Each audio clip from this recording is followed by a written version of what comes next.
Motion. Madam Speaker, I beg to move that all the business on today's order paper be exempted from the provisions of paragraph 2, Standing Order 10. The question is that all the business on today's paper be exempted from the provisions of paragraph 2 of Standing Order 10. Those in favour say aye, those against say no. Ayes have it. The motion was seconded by the Deputy Prime Minister. Statement by Minister on Public Bills, first reading. Madam Speaker, I beg to move that the Representation of the People Amendment Bill number 4 of 2025 be read the first time. The motion needs to be seconded. Again, Deputy Prime Minister. Public Bills, second reading. Yes, Honourable Prime Minister. Floor is yours. Those in mine, and I seem to have left my bill in there, but never mind, I can speak. Happens to all of us. Yes. I beg to move that the Representation of the People Amendment Bill number 4 of 2025 be read a second time. Thank you. The motion needs to be seconded. Seconded. Yes. Okay. Madam Speaker, for this bill, as it explains in the explanatory memorandum, clearly is to amend the Representation of the People Act so as to provide the compilation of a new supplementary register of electors for the forthcoming municipal and municipal town council elections, or for such other election that may be prescribed. And this will be compiled immediately after the writ of elections, thus allowing qualified, unregistered persons to submit their claims to be registered and have their names included in that supplementary register of electors. This is being done, Madam Speaker, so that every elector has a right to vote until when the elections are called. Madame la Présidente, pendant la campagne électorale, nous avions dit et redit que nous allons approfondir la démocratie en Maurice. One of the ways that we've canvassed before with the Electoral Commissioner and the Electoral Commission, that very often, this is a problem. A lot of people turn out to vote for an election. Their name is not on the register. There are many reasons for this. First of all, the canvasser who goes around to register electors, he might press the door button, nobody answers. He's supposed to come back. I am told that very often they say, maybe he came back, nobody was there, or else he never came back. These people think because they voted in the last election, the name will be on the register. We do a lot of advertising in our party, at least, that they should go and check their names. They don't very often. But the result that the names aren't there. And they turn up to vote. They are told that the names is not on the register. There can be nothing so frustrating as you wait for 5 years to go and vote, and then you don't find your name on the register. You're told you're not going to vote. In the last general elections, in the last, I think, municipal elections, there were some 1,900 something of electors who did not manage to vote. Officially, this is the number. But unofficially, I'm sure it is higher, because many people, when they're told they cannot vote, they protest, but they do not protest officially, they go home. So the numbers are not counted in that number. So we end up with this situation where people are not able to vote. Secondly, I think it is absurd that the register is compiled on the it closes on the 15th of August of whatever year. A person who is born on the 16th of August of that very year cannot vote until the register is recompiled the following year. So that person has turned 18 but cannot vote. This is what the situation was until now. What we are doing, Madam Speaker, is to correct an injustice. You know, Professor Albie Sachs, who came and reported on the electoral system, had this to say, I'm quoting offhand, he said that it is unbelievable that a person who is born on the 16th of August cannot vote in any election until the following year, that is after the 15th of August, before the 15th of the following year. That is completely unacceptable. This is what we are correcting here. We are saying that this supplementary registration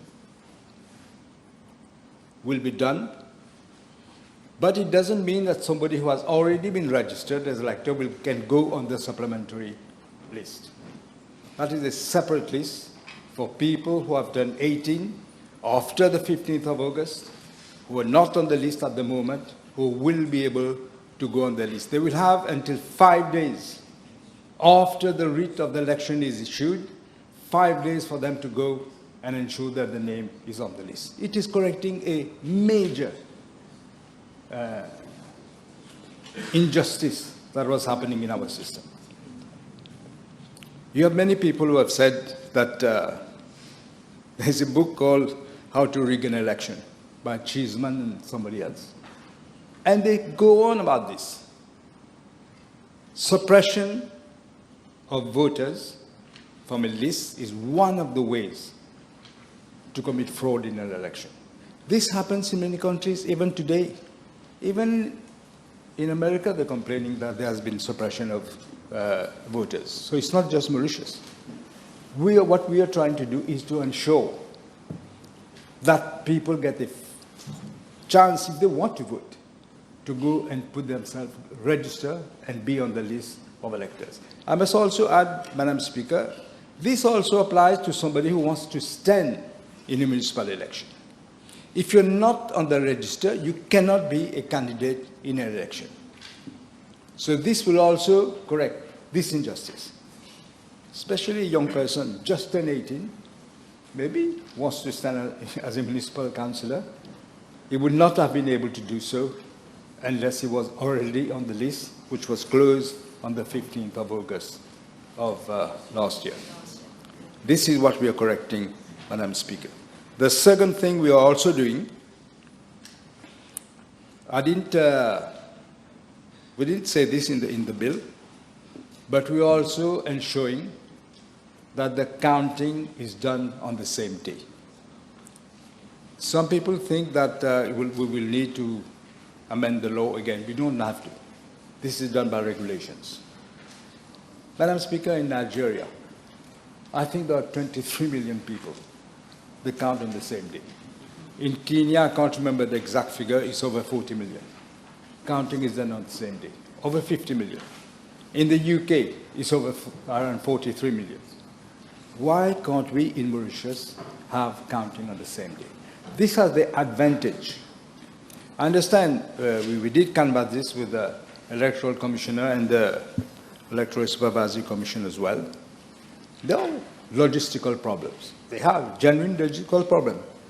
But we must overcome that problem. We are overcoming it now.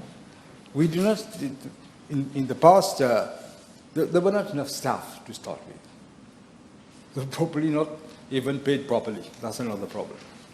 But we will look into all this to make sure that counting is done on the same day.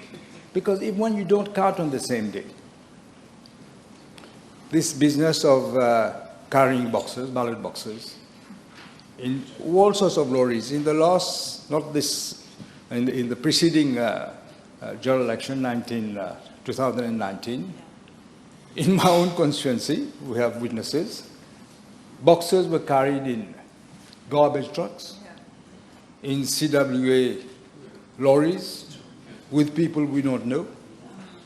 Our agent, the Electoral Commission, has said it and said it over again, that our agent has a right to go in the lorry But on the day of the election, we get a policeman who's probably very pro-government, says, no, you can't get into the lorry.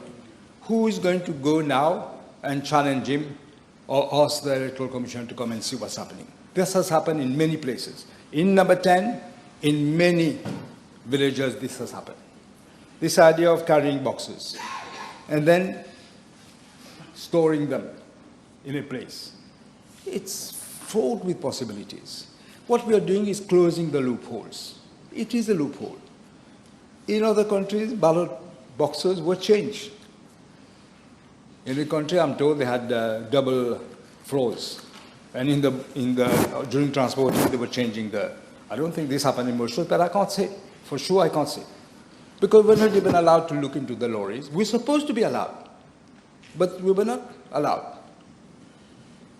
In one of the lorries, when in the 2019 election, I asked somebody, what are you doing there? He didn't answer me. I kept asking him, he didn't answer me. You know why? He was a foreigner, not a Mauritian. He's in there in the lorry, standing in the lorry, sitting in the lorry, and he was in the lorry to carry out this business of carrying boxes. That is something we're also closing. Counting on the same day is possible, must be possible. Of course, the ESC will need manpower, but we'll have to ensure that this is so, and therefore this is what's going to be a thing of the past. And we want to be able to do this for general elections as well. The third point that was canvassed by the Electoral Commission and the ESC, which we totally agree with, that we should look at the possibility of Mauritians who are abroad to be able to vote in an election. In other words, the diaspora. Today, people from other countries are voting in Mauritius.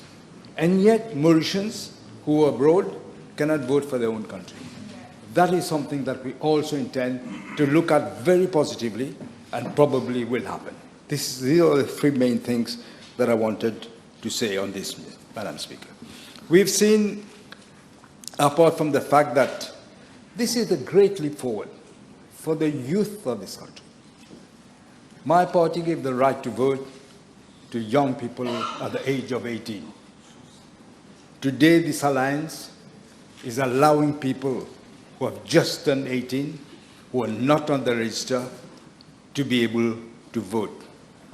This is one of the major reforms that we are doing for the electoral reform. This is one of the reforms. We are going to have other reforms as well. Secondly, we're going to have counting on the same day, as I said. Madam Speaker, denying a person of his right to vote, I can't see anything more treacherous and unjust. How can we allow somebody who waits for 5 years to boot out a government, as they did in the last election, and yet not able to vote in that election? There have cases that happened. Sorry? 10 years.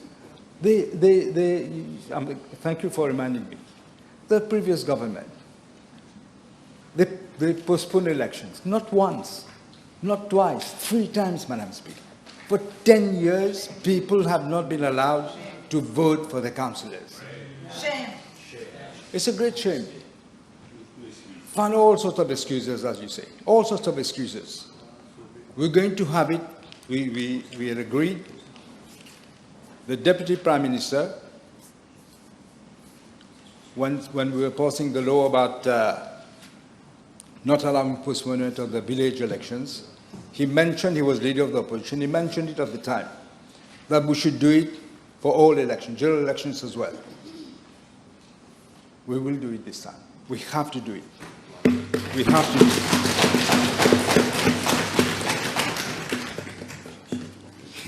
Same thing, I forgot my speech in my office.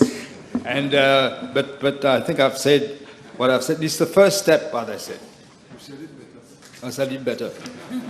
As you say, we should be reading our speeches. No, you've done very well up to So now. far.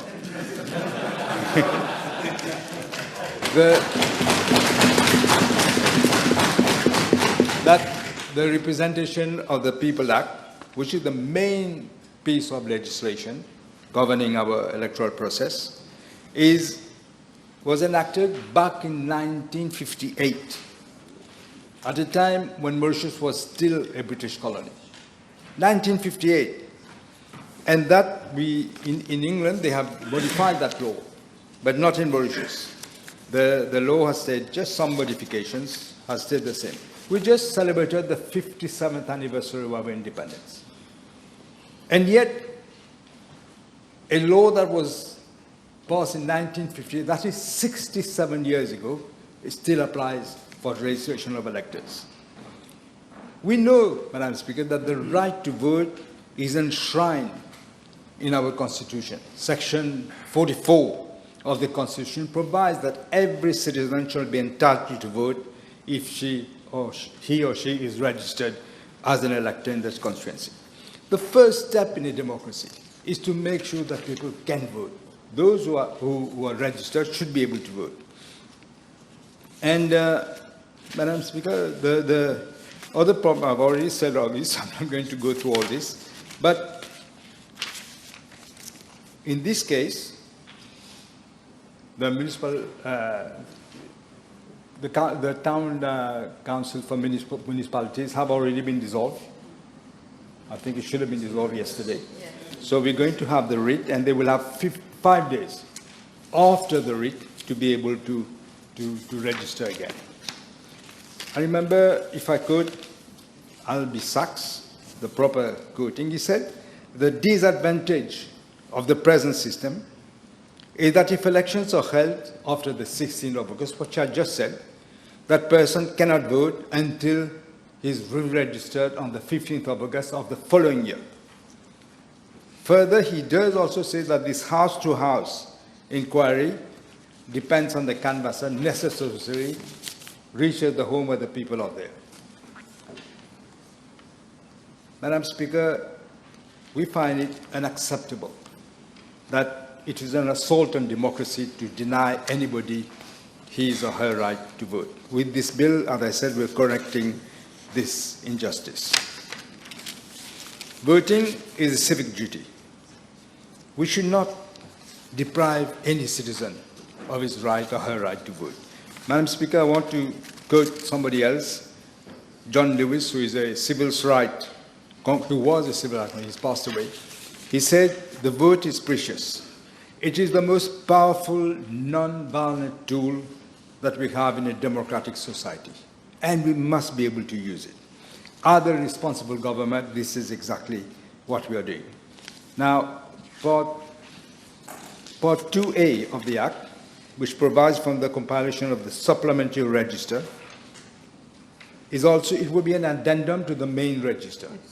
As I said, people who are already on the main register will not be allowed to go on that other register.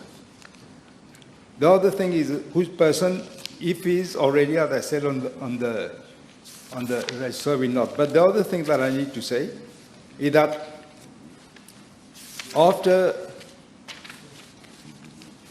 the Electoral Commissioner, I must say, was also of the view that the introduction of a supplementary register directly addresses the key issue of voter suppression. It ensures that eligible citizens who were not on the list are able to go on the list. The Supervisory Commission also consulted, was welcome this what we're doing, this move what we're doing. And I must also say, Madam Speaker, that this bill also contains adequate safeguards to prevent fraudulent or erroneous registrations. Provision is made under the new section 39F of the bill for objections to be raised against entries in the supplementary register. The procedure for raising an objection is clearly outlined in the bill, and they can, if somebody is not satisfied, can go to a judge in chambers to get redress if he thinks or she thinks there has been some fraud. It would also be additionally making it an offense to make false statements. It's already an offense, but we are making it punishable by fine not exceeding 10,000 rupees and a term of imprisonment not exceeding 1 year. Madam Speaker, different democracies in the world have different practices concerning registration. In the States, United States, they allow qualified citizens to register and cast their vote on the day of the election itself.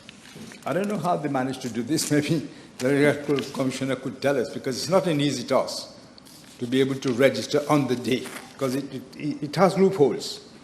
Others have a continuous voter registration. Australia closes its electoral roll 7 days after an election is called.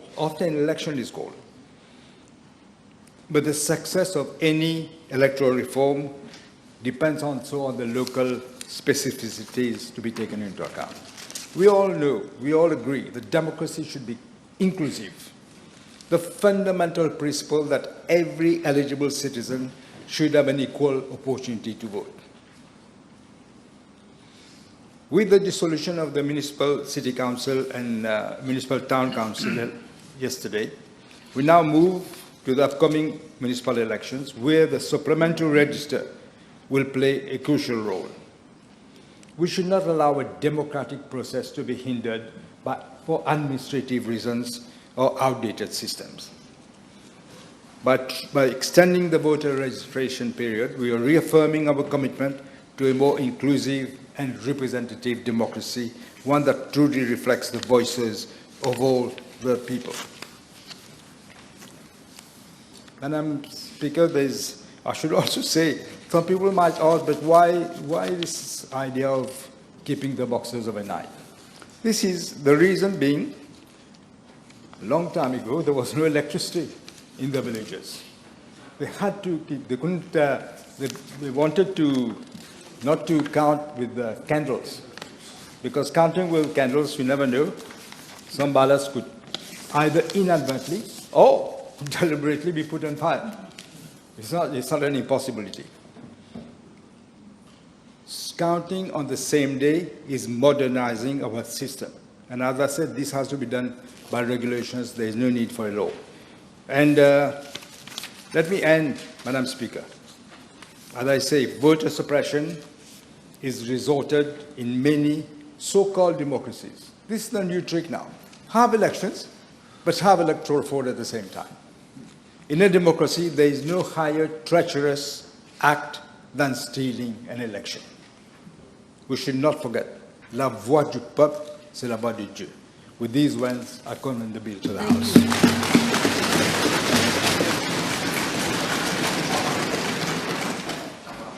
Again, I need it to be seconded. Yes, Dr. Boulel, yes. Okay, we carry on with the... Yes, Mr. Duval? Everybody will be getting 10 minutes as from now. Thank you, Madam Speaker. Madam Speaker. That's my job, part of my job. Madam Speaker. Yes. It is a good thing that we are finally aligning ourselves with other prominent democratic countries, especially let us not forget, since so many electors have been left out of elections, have been deprived of the right to vote during the past elections with an S. If we look at 2014, the figures speak of something like 9,000. If you look at 2019, the figures are even more shocking, 45,000. Electors left out, and for many of which did not change their residency.